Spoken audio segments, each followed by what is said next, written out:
but it was really a lot of fun to work on. About a year ago, I was researching this other book about the Roundtable, and I was finding a lot of these writings that these people had written that no one had seen before. And at the same time, I was also feeling that a lot of people that love the Roundtable were only liking them for their jokes and their puns and the funny things they said, and weren't really familiar with some of the things they'd written. So when I approached Nat about this idea, he loved it and jumped on it too, to get a collection together, which had never happened before. No one had ever put out a book together of all of the group in one jacket, and so that's what's happened here.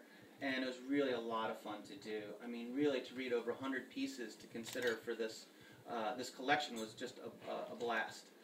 Nat, you want to? Well, there's just they've asked if we could find the shortest piece in the book and read it to you to illustrate some of the things that you haven't seen or heard in 40 or 50 years. In the late 30s, Robert Benchley had a radio show, a variety show. And one of the great joys of it, what little pieces you can find, are the pieces that he really didn't prepare much. But when the director said, "You're on," he would just come up with something. And this one was his description of a popular music form of the day called crooning. Ladies and gentlemen, the subject of my discourse tonight is crooning. Now, as you all know, the human throat is made up of 3 parts. 1, the larynx, 2, the pharynx, and 3, the Adam's apple. The Adam's apple, of course, is the most important part of the crooner's throat, as it is the part on which the bow tie rests. Now, the ordinary singer sings with his mouth open, thusly. Yeah! You will notice how unpleasant that is. But the crooner sings thusly, which is just as unpleasant but harder to hear. Now, another important part of the crooner is the jukebox. It is estimated, and I quote, that in the 12-month period from 1939 to 1944, Americans, or people of American descent, put into jukeboxes a total of 19,742,000 nickels and 5 cents. And I unquote. Another phenomenon in connection with crooning is the growth of what is known as the bobby socks. No relation.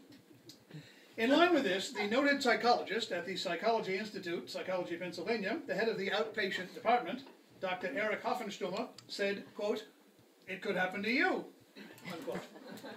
Dr. Hoffenstummer, incidentally, has just left the Institute and is now singing at the Orpheum under the name of Perry Hoffenstummer. Velvet ribbon, you know. Now, the 2 leading crooners of the day are Mr. Frank Sinatra and Mr. Bing Crosby. Mr. Sinatra has a huge following, which is highly enthusiastic about his singing, causing them to emit such cries as, "Oh, Frankie!" Now, I have here a chart, which I have just run off on my automatic pencil. Here is a red line, which begins at the figure 100,000 and ends in July. From July to 200,000, we have a blue line, which is joined at point X here by another blue line, whereupon both blue lines curve back into the red line, and here we say, "Bye-bye blues." Now, there are various other lines here scooting up and down across the page, but these lines mean nothing. They're left over from an old chart of mine on birth rates in maternity wards. I thank you. That came from a long-lost audio tape of Robert's radio show. It's never been printed, as far as I know, because nobody ever wrote it down before I did. And that's the kind of stuff that we have in here in large measure. There's a word game that the Algonquins love to play. And so I hope you will find treasures in the last or the lost Algonquin Roundtable and enjoy it as much as we have. Thanks for coming.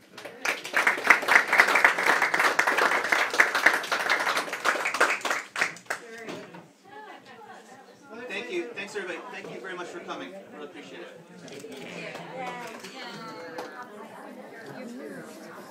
Did I move? Yeah.